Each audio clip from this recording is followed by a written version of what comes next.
হাবিব ওয়াহিদের একটা গান আমার বন্ধু মহা জাদু জানে, এই গানটা আমার ভেতরে ভেতরে ঘুরছে। 22 বছর পর ইন্ডিয়াকে ঘরের মাঠে কেন বলছি, 22 বছরে তো এই মাঠ সেই মাঠ, বিদেশের মাঠ, নিজের মাঠ, ঘরের মাঠ, কোথাও ইন্ডিয়াকে হারাতে পারে নাই বাংলাদেশ। ফাইনালি আ ম্যাজিশিয়ান হামজা চৌধুরী, তার ছোঁয়ায় বদলে যাওয়া বাংলাদেশ দল মহা জাদু দেখিয়েছে। হ্যাঁ, মার্জিনটা 1-0, তাতে কি? দিন শেষে ইন্ডিয়াকে হারাতে পারাটাই বিশাল গর্বের, বিশাল আনন্দের।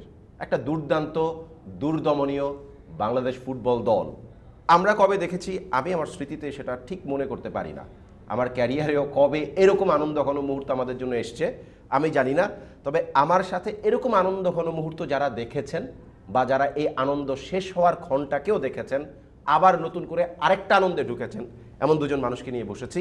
সবাইকে স্বাগত জানাচ্ছি এনিগমা টিভির স্পোর্টসে। হাসান মাদি আপনাদের সাথে আছি, আর আমার সাথে দুজন মানুষ আছেন আমাদের অত্যন্ত প্রিয় সাংবাদিক এবং অবশ্যই অ্যানালিস্ট সুদীপ্ত আনন্দ ভাই। আপনাকে স্বাগত। ধন্যবাদ। এবং দ্য লেজেন্ডারি কায়সার হামিদ ভাই আপনাকেও স্বাগত। ধন্যবাদ। ইন্ট্রোতে আমি আবেগ ঘন হয়ে অনেক কথা বলে ফেলেছি, মানে হঠাৎ করে মনে হচ্ছে যে বাংলাদেশ ফুটবলে একটা জাদু চলছে, একটা ম্যাজিক চলছে।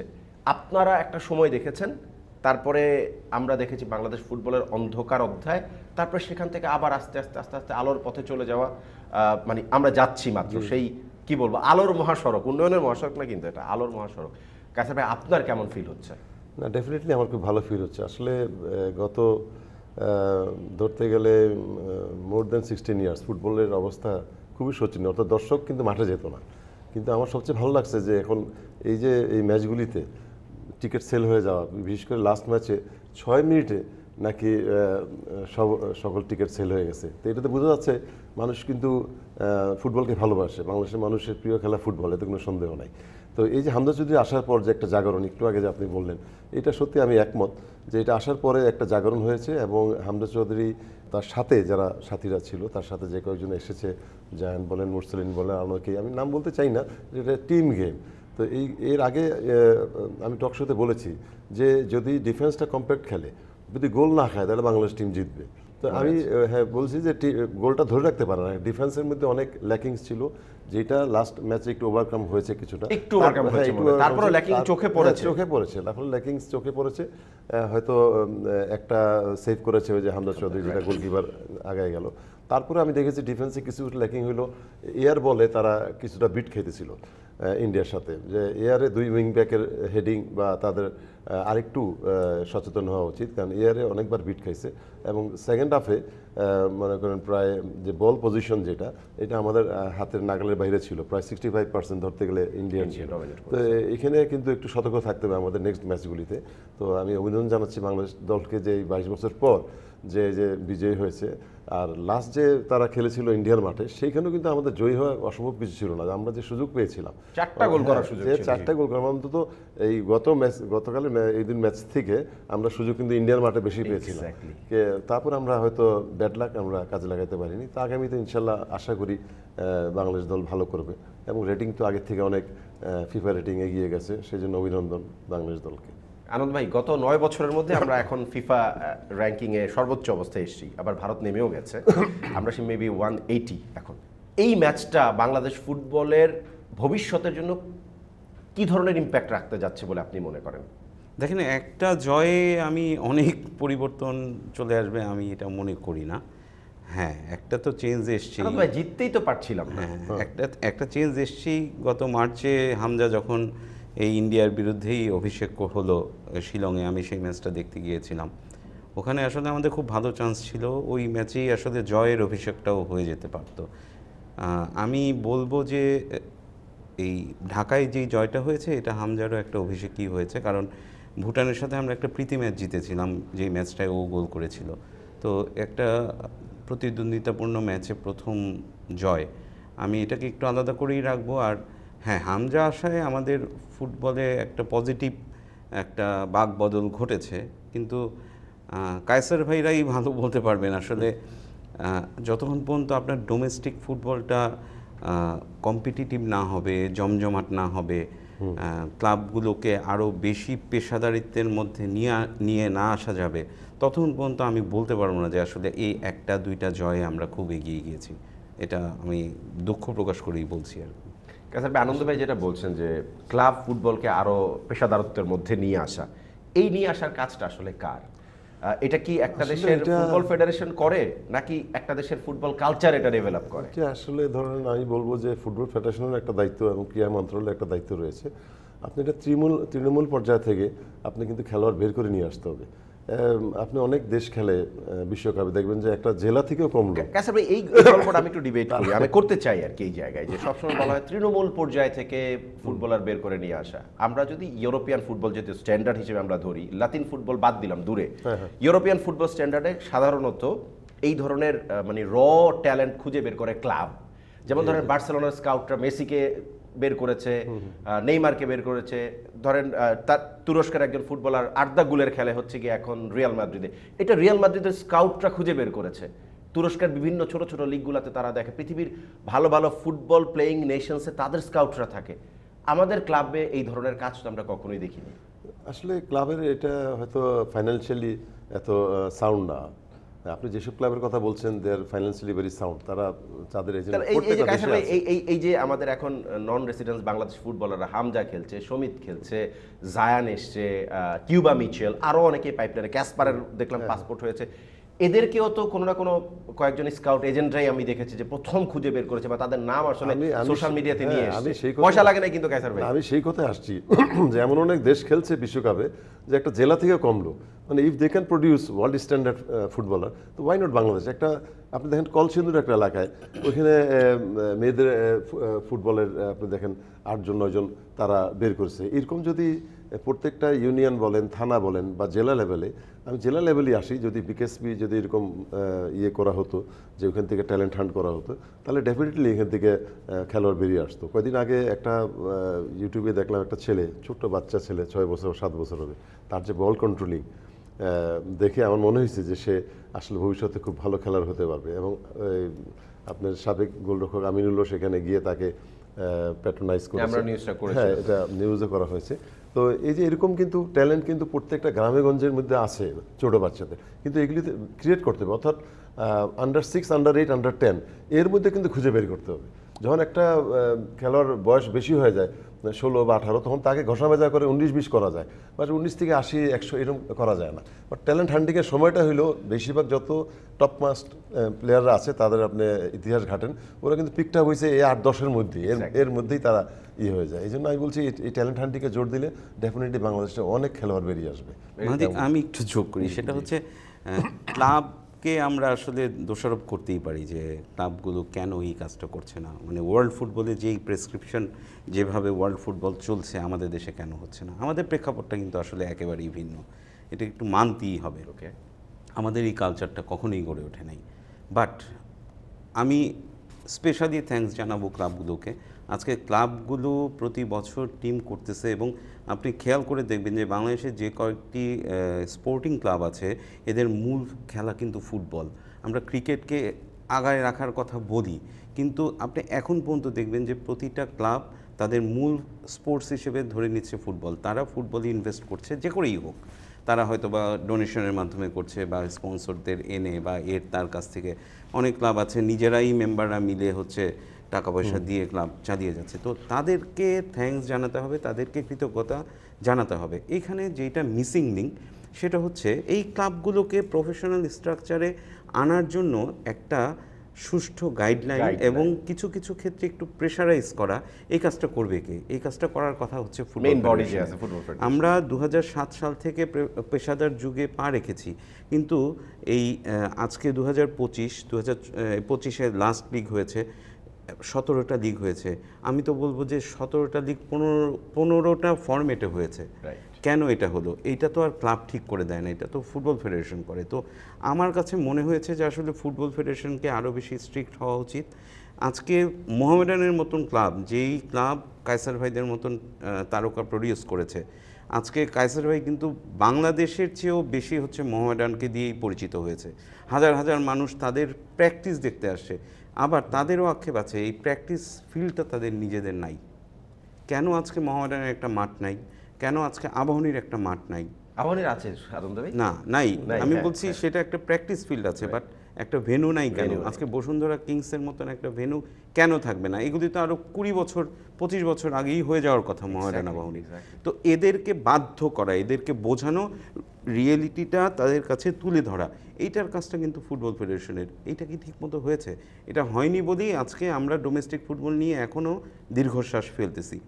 আজকে ভাই যতই বলেন হামজা আসুক, সমিত সোম আসুক, এদের স্ট্যান্ডার্ড ভাই অনেক উপরে আমাদের চেয়ে। আমরা এদের স্ট্যান্ডার্ডের পুরোপুরি সমান সমান যেতে পারবো না কখনোই, কিন্তু এদের কাছাকাছি যেতে হলে ভাই আপনার হচ্ছে নিজেদের ঘরে আগে চোখ দিতে হবে। আজকে ডোমেস্টিক ফুটবলকে কম্পিটিটিভ করতে হবে, কিভাবে হবে? আপনার তৃণমূলে চোখ দিতে হবে। আপনার ডিস্ট্রিক্টের ফুটবলটা রেগুলার যদি হয় তাহলে সেখান থেকে প্লেয়াররা উঠে আসবে এখান থেকেই আসলে ন্যাশনাল টিম স্ট্রং হবে। প্রচুর প্লেয়ার, প্রচুর বড় বড় তারকা কিন্তু সেই ওই গ্রামগঞ্জ থেকে, হ্যাঁ, জেলা থেকে উঠে এসছে। সেটার সাথে আমি একমত, ডিস্ট্রিক্ট লিগগুলি ঠিক মতো হয় না, ঠিক মতো হয় না। এটা না হলে তো সেখান থেকে ট্যালেন্ট হান্ট হবে না ইভেন এখান থেকে। তাবিদ ভাই এক বছরে অনেক কিছু করেছেন, অনেক প্রোগ্রাম, অনেক ধরনের ইভেন্ট হচ্ছে। আমরা যেটা জানতে পেরেছি ভাই 27-28টার মতন ইভেন্ট এরা করেছে সারা বছর ধরেই, কিন্তু সবাই ব্যস্ত। কিন্তু কি হয়েছে, লিগ হয়েছে মাত্র একটা জেলায় 64টা জেলার মধ্যে। সো এই জায়গাটায় ভাই একটু চোখ দিতে হবে। হ্যাঁ, ইউথ লেভেলে হচ্ছে, ন্যাশনাল চ্যাম্পিয়নশিপ হচ্ছে, আমরা আশা করি হয়তোবা এভাবে চলতে থাকলে জেলার লিগগুলো হবে। এখন জেলার লিগগুলোকে একটা ফরম্যাটে তো দাঁড় করিয়ে দিতে হবে। আপনার ফুটবলের প্রতি মানুষের আকর্ষণ আছে, কায়সার ভাইরা বিভিন্ন সময় অতিথি হয়ে বিভিন্ন জেলায় উপজেলায় খেলায় মাঠে যায়, প্রচুর হাজার হাজার মানুষ থাকে। তো ফুটবল চালানোর জন্য আসলে এই মানুষই যথেষ্ট। হ্যাঁ, এই মানুষই যথেষ্ট। এদেরকে আসলে টেনে আনতে হবে যারা ফুটবলকে কিছুটা সাপোর্ট দিতে পারবে। তো একটা জেলায় জিনিস লিগ আমি করা যোগ খুব করি, এই যে ডিফিকাল্ট কিছু না। একটা জিনিস যোগ করি, সেটা হচ্ছে যে ফুটবলে যে পাতানো খেলাটা, জি, হ্যাঁ, এই যে কম্প্রোমাইজিং খেলা, এই জিনিসটা বন্ধ করতে হবে। কারণ এটা এখন দেখা যাচ্ছে লাস্ট কয়েক লিগে দেখা গেছে যে খেলা হয় 2-3টা দলের মধ্যে, হ্যাঁ, আর বাকিগুলি সব কীভাবে জানে ম্যানেজ করে ফেলে। রাইট। তো এইটা তো ইয়ে হইলো না, কোনো যুক্তি আমি বুঝি না যে এরকম। আমাদের সময় আমার মনে পড়ে না যে কোনো পাতানো খেলা কেউ এসে বলছে ভাই ওই টিমরে 3 গোল দাও বা ওরে ড্র করো, এরকম কোনো অফারই জীবনে আমি ইয়ে করতে পারিনি। তারপর মানে প্রফেশনাল স্ট্রাকচারে 2টা লিগ হচ্ছে, এর নিচের লিগগুলো যদি তাকান মানে ভয় পেয়ে যাবেন, এত বাজে অবস্থা। আপনার third division, second division, first division যারা খেলতেছে দেখা যায় যে একই প্লেয়ার খেলতেছে। আপনার বিসিএল এর প্লেয়াররাও ফার্স্ট ডিভিশন খেলতেছে, তারাই আবার সেকেন্ড ডিভিশনে খেলতেছে।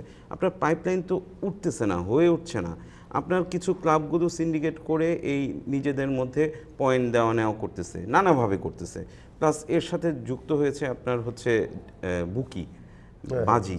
তো এই জায়গাগুলোতে অনেক বেশি গুরুত্ব দিতে হবে। শুধু আসলে ন্যাশনাল টিমের দিকে তাকিয়ে থাকতে চলবে না। ন্যাশনাল টিম আপনাকে সস্তা কিছু সাফল্য এনে দেবে এখন বর্তমানে, কারণ এদের অ্যাবিলিটি সম্পর্কে জানা। এক হামজা চৌধুরীকে দিয়ে আপনি অনেক কিছু করতে পারবেন না, ইভেন সাব জেতাটাও কঠিন হয়ে যাবে। এক হামজা চৌধুরী, আমরা তো মার্চের আগে জানতাম যে হামজা হচ্ছে বাংলাদেশের হয়ে খেলতে চান, কিন্তু গতকালকের ম্যাচে আমরা দেখলাম হামজা একাই বাংলাদেশ হয়েছে। একাই বাংলাদেশ কিন্তু আপনি হয়েছে। কয় ম্যাচে একা তাকে হামজা পাবেন। একা বাংলাদেশ হবে? সুতরাং শুধু হামজা সমিত নির্ভর হলে চলবে না, আপনার নিজের ঘরে আগে চোখ দিতে হবে। এখান থেকে ভালো ট্যালেন্ট প্রডিউস করতে হবে, তাদের নার্চার করতে হবে, তাদেরকে হামজাদের মানের কাছাকাছি নিয়ে যেতে হবে, তাহলেই ফুটবল আগাবে। তা আমাদের ইউনিটে থাকা ফুটবলার যারা ন্যাশনাল টিমে আছেন বা ন্যাশনাল টিমের পাইপলাইনে আছেন বা যারা ইয়াংস্টার ফুটবলার হবেন বলে চিন্তা করছেন, এই যে হামজার এরকম হামজা জ্বরে যে বাংলাদেশের এই যে কাঁপছে, এইটা নিশ্চয়ই তাদেরকে ইন্সপায়ার করবে যে হামজা লেভেলের ফুটবলার হতে পারলে এরকম টেনশনটা পাওয়া যায়। পজিটিভ দিকটা যদি ওরা নিতে পারে, হামজার সাথে আমার খেলতে হবে, আমাকে সেভাবে তৈরি হইতে হবে, সেইটা যদি ওরা নিতে পারে, ওরা যদি শুধু আসলে ওই যে একবেলা দুই বেলা প্র্যাকটিস সেশনে কোচের সাথে প্র্যাকটিস করলে চলবে না, নিজেদেরকে তৈরি করতে হবে নানাভাবে, on the field of the field নিজেদের তৈরি করতে হবে, চিন্তা করতে হবে আমার ওই মানের ওই রকম হামজার সাথে আমার খেলতে হবে, তাহলেই আসলে আগাবে, নইলে আগাবে না।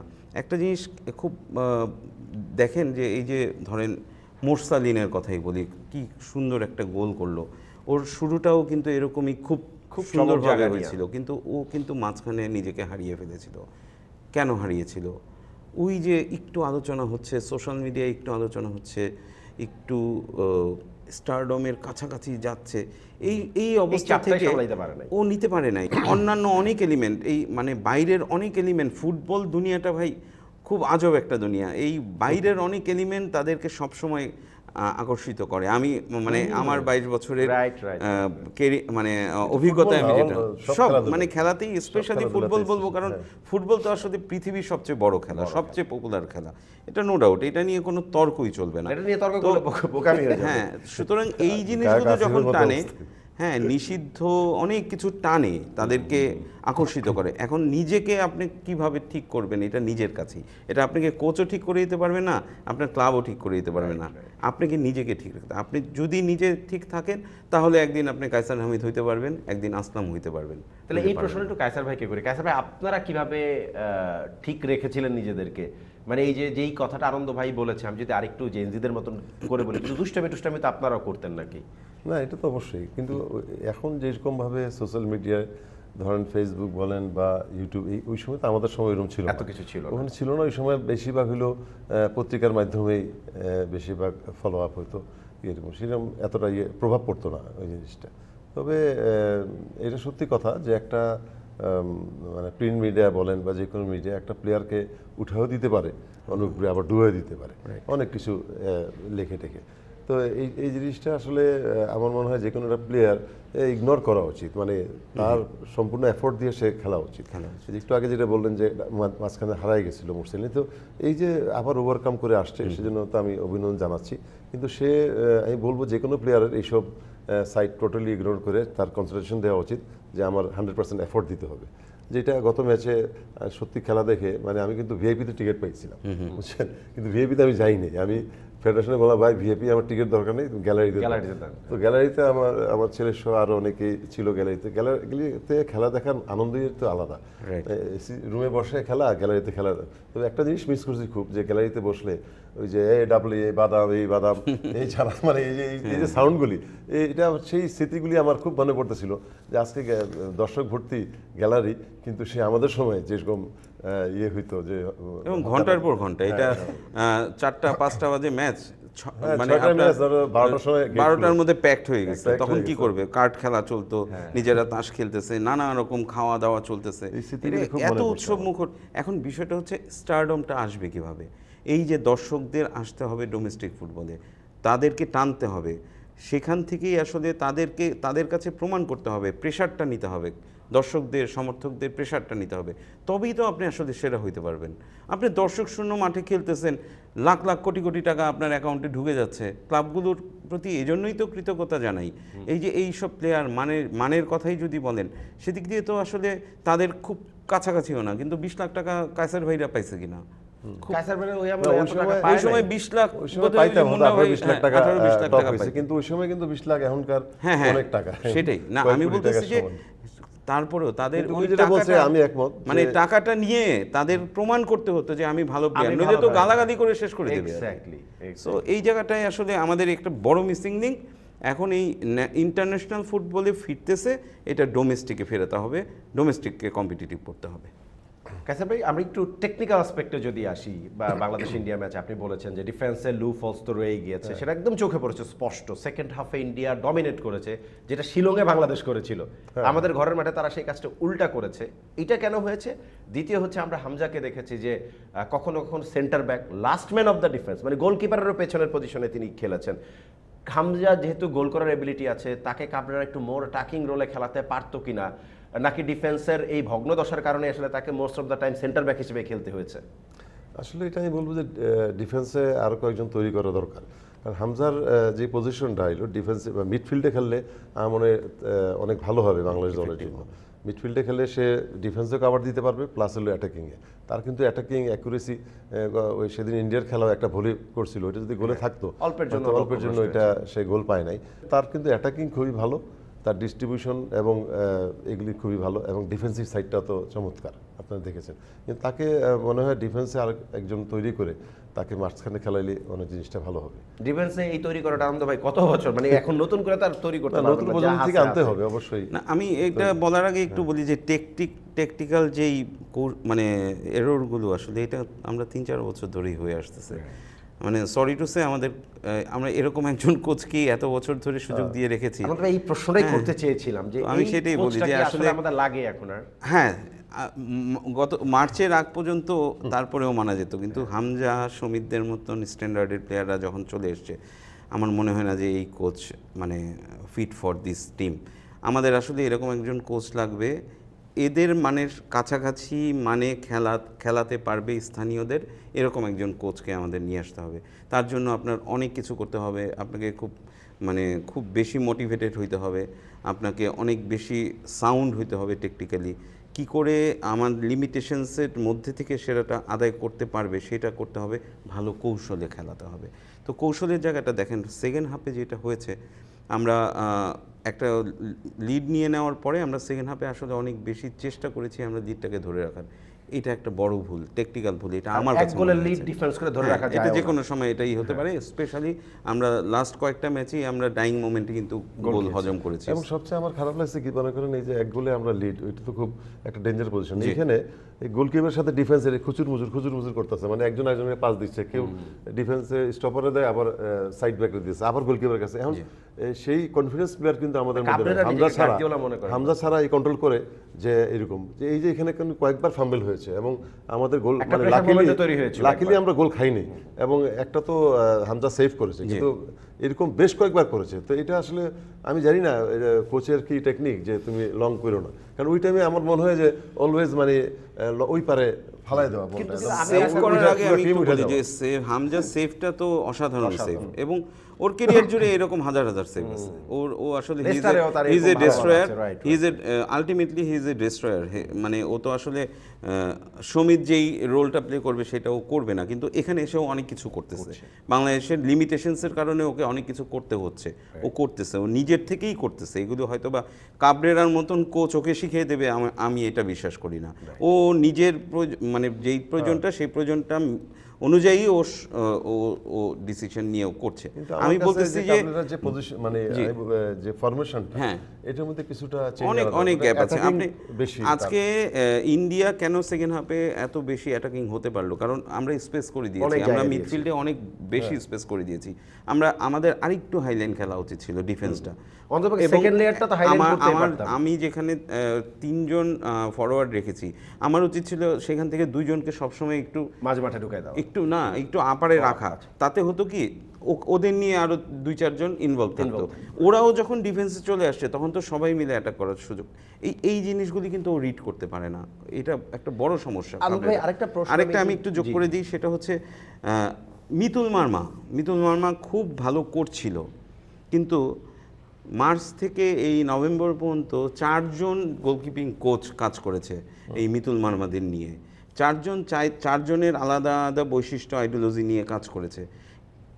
একজন হেড কোচের দায়িত্ব কিন্তু এই জায়গাগুলো দেখা, সে কি সেটা দেখতে পেরেছে? কাবরেরা তো এরকম 3 জন 4 জন নিয়ে আমি কাজ করলো কেন, সে অ্যালাউ করবে কেন?